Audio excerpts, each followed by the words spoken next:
Le changement climatique constitue une modification durable du climat. Selon les prévisions, la température va continuer d'augmenter jusqu'à 2 degrés à l'horizon 2050 et on aura 20 journées estivales supplémentaires d'ici les 30 prochaines années.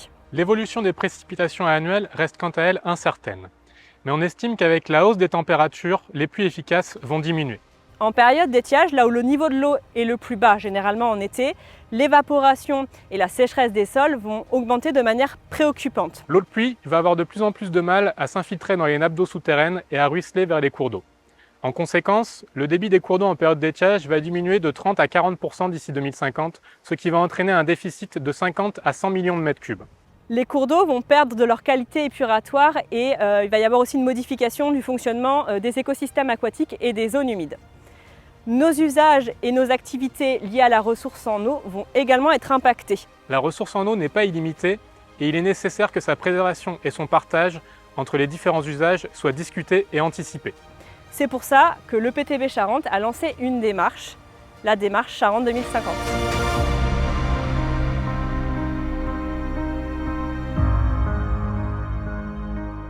Le fleuve Charente prend sa source à Chéronnac et déroule son cours sur 365 km pour se jeter dans l'océan Atlantique au sein de la baie de Marennes-Oléron. Grâce à son fleuve et ses paysages variés, plusieurs activités ont pu se développer sur son territoire. L'agriculture y tient une place importante et y est particulièrement diversifiée, avec des activités d'élevage en amont et aval du bassin, de la grande culture et de la viticulture du Cognacé et sur le littoral, des activités conchilicoles. D'autres activités ont aussi pu s'établir dans la région, comme l'industrie tournée vers l'agroalimentaire, principalement autour de Cognac et Angoulême. Le tourisme est également très présent sur le littoral de la Charente-Maritime. Toutefois, pour perdurer, ces activités nécessitent une quantité et une qualité d'eau suffisantes.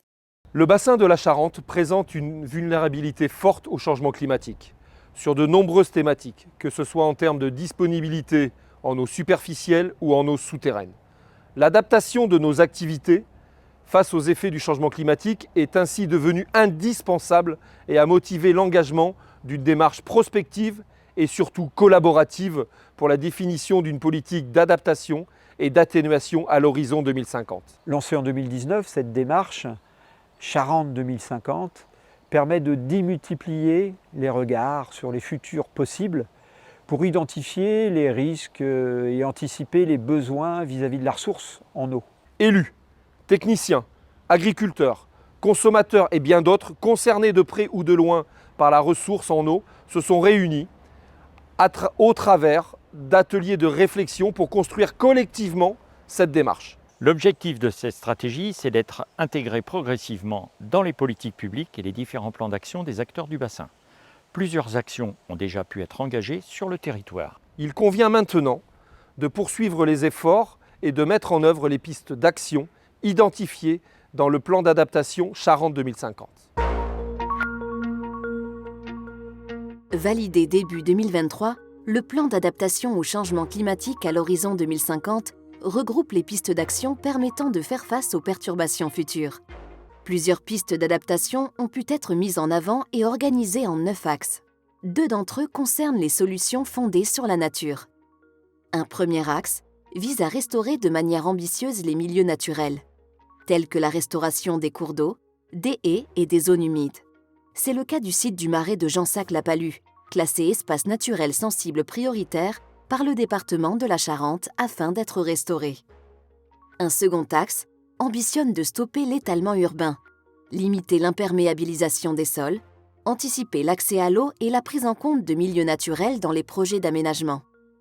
C'est dans cette optique que le syndicat d'eau potable de Charente-Maritime, Eau17, a lancé une étude prospective pour vérifier l'adéquation entre la demande et la disponibilité en eau vis-à-vis du changement climatique.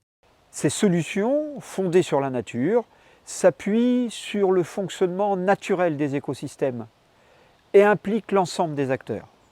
Leurs bénéfices sont nombreux, ils sont variés, tant pour la quantité que pour la qualité de l'eau et la préservation de la biodiversité.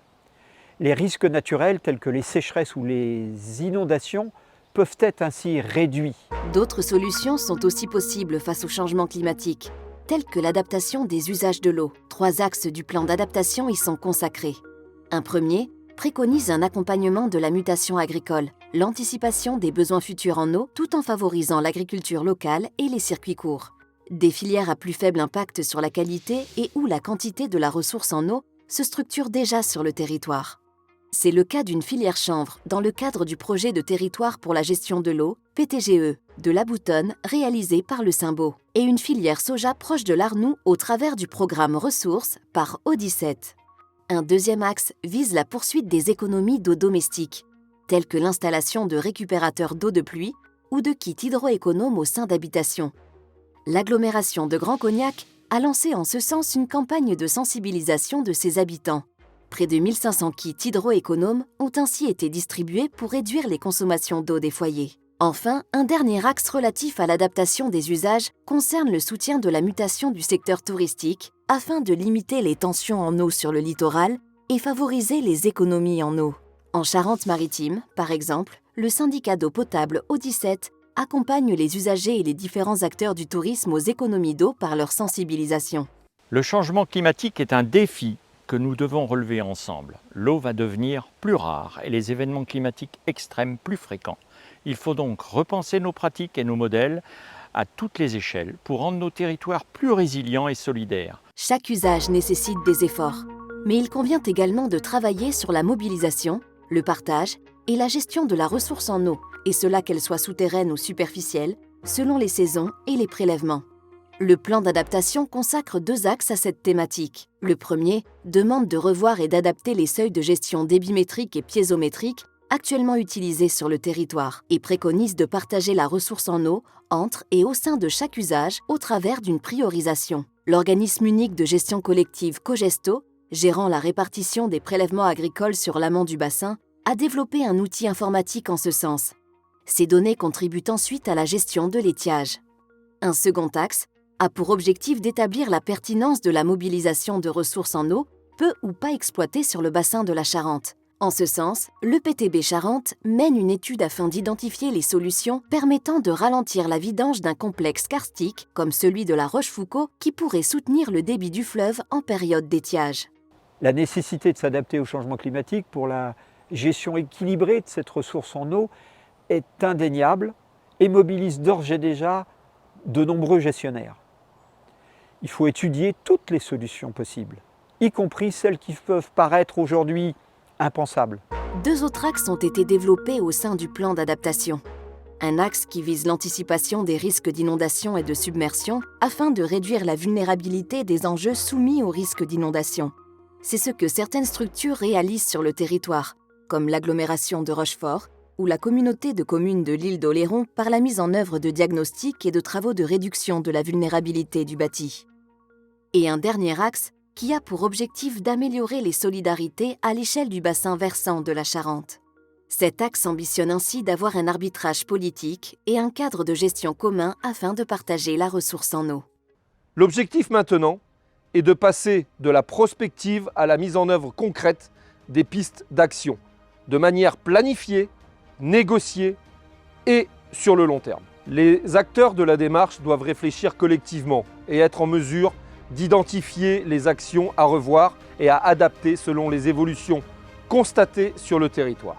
Depuis la validation du plan d'adaptation en janvier 2023, un travail d'animation et de sensibilisation auprès des acteurs du territoire est réalisé, afin de concrétiser sur le terrain l'ensemble des pistes d'adaptation proposées par Charente 2050.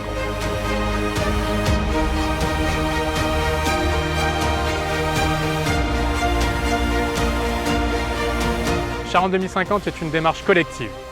Tous les acteurs du territoire vont être impactés par le changement climatique. Et chacun peut agir à sa façon pour préserver l'eau sur le long terme. Ce n'est qu'en activant la sobriété pour tous et ensemble Que nous pourrons nous adapter aux enjeux climatiques et environnementaux à l'horizon 2050.